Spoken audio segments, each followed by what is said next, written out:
You see me now, you'll never see me again. I thank you. So leyo nto leyo ukuthi uSomizi angitisiphethe kanje yana abaleke ngivision ama-bodyguard akhe ayabani. Mina was not rushing to him as a result of ukuthi mina ngifuna ukuzomkhothamela, but I was showing the remorse of being professional. So yes, kuyena naye njengomuntu osebenza kwa-SABC futhi osekwi-industry scarcity, I expected the response of professionalism, because today as we speak uRamaphosa eSwazini we 40 years ceremony of King Mswati on a throne. Sibona uRamaphosa, sabona uPresident wamazwe omhlaba, sabona former President Jacob Zuma, sabona Ramaphosa, all of them sharing jokes. If you know Ramaphosa and Zuma, they are enemies, and then serious enemies, but they behave professionally.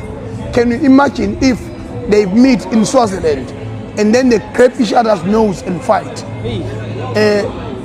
Now in South Africa today. So professionalism is important. I'm teaching you, you are the future, and I'm teaching you everyone.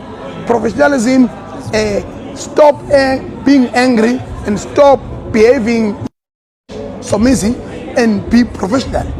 Ramaphosa and Jacob Zuma, they were together today and celebrating the 40th throne of King Mswati, also the 58th birthday. But they share the moment of history and enjoyment of together. But they are so how can it prohibit you, a motherfucker, just to be professional?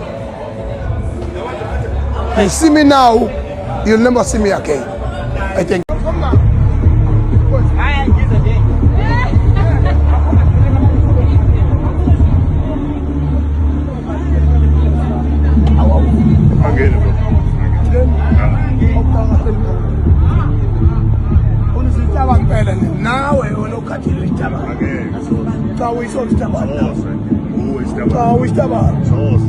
Man, we are professionals. No. Now we step out. Oh, tag him soon.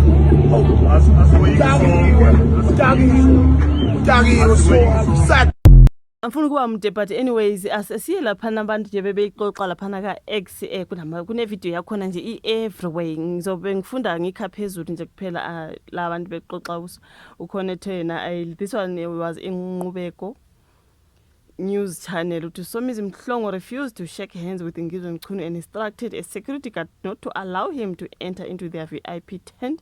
Ngizwe Mchunu then lost his cool and responded with insults. Ngoba sithethisa leli bodyguard nalelibiza ngestabani, wathi nawe istabani wambiza nge-MSUNU. Funa ukulibiza phela ivideo ngeke ngazi bese inkingeni. And then kunenye tweet ka Julius Silo Malema. That one is a verified account. I guess nguyena baba Juju. That's his verified account. Unless it's someone else, but on his account angazi utena, this is how this bastard must be treated everywhere. And all his like-minded, they talk shit about you on the social media, and when they see you on real time, they run for pictures. Fosak.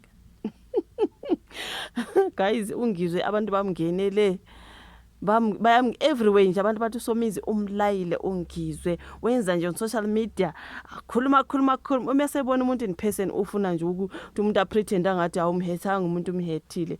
I guess this is what the Julius Malema account is saying.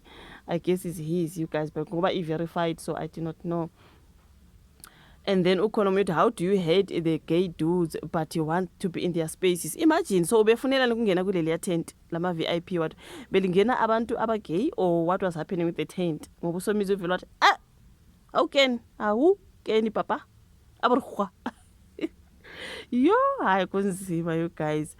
And then there isn't a straight man that is this involved in the affairs of gay men. They shouldn't bother you this much. Ngokukhuluma laphana ngongizwe ukuthi kanti uhlushwa yini kangaka when it comes to abantu abagay angazi involve ey'ntweni zabo, you know what I mean?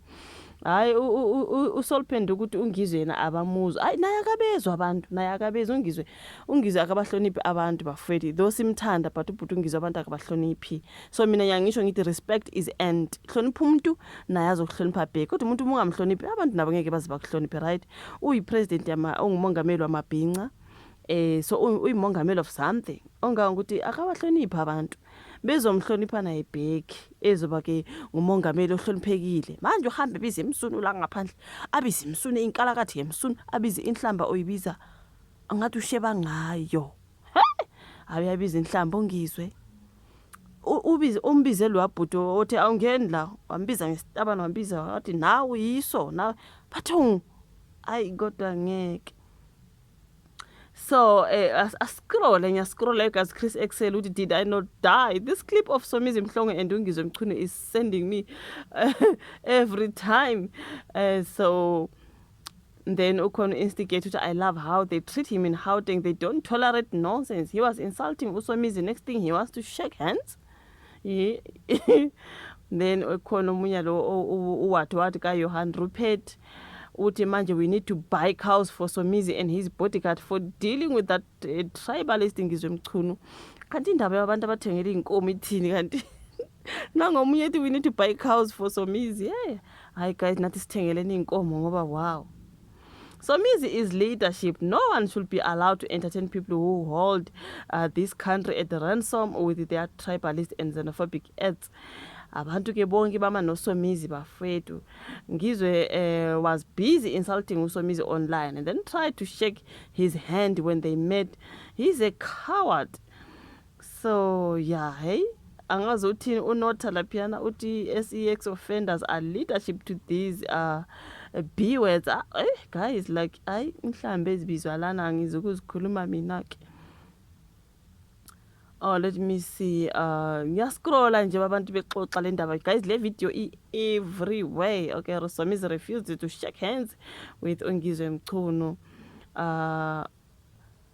Ukhona uthi good, always always ready with the violent words. Ungizwe hleli njalo guys, like inhlambu hlele nayo. Hayi ngathi uyayidla iwukudla kuyena like seriously. Somizi dealt with this tribalist idiot nicely ngomunye nje lapha. You cannot go around bullying and insulting people then expect to be endorsed by people who use a brain. That is how idiots like Ungizwe Mchunu should be treated by society. Yo bamngenela kungizwe. You say all these kinds of nasty things about someone but don't say leya video Ungizwe khuluma ngezitabane nemvunulo, right? But manje you say all these things about people and still expect them to shake your hand when you meet. Somizi was right to refuse shaking his hands with Ungizwe. Why was Ungizwe Mchunu so desperate to get into Somizi's VIP gaze only tent? So it was a gaze only tent. So but why was he desperate to get into there? Ngoba phela kabafuni befuna ukungenela niphoke kulelo tent.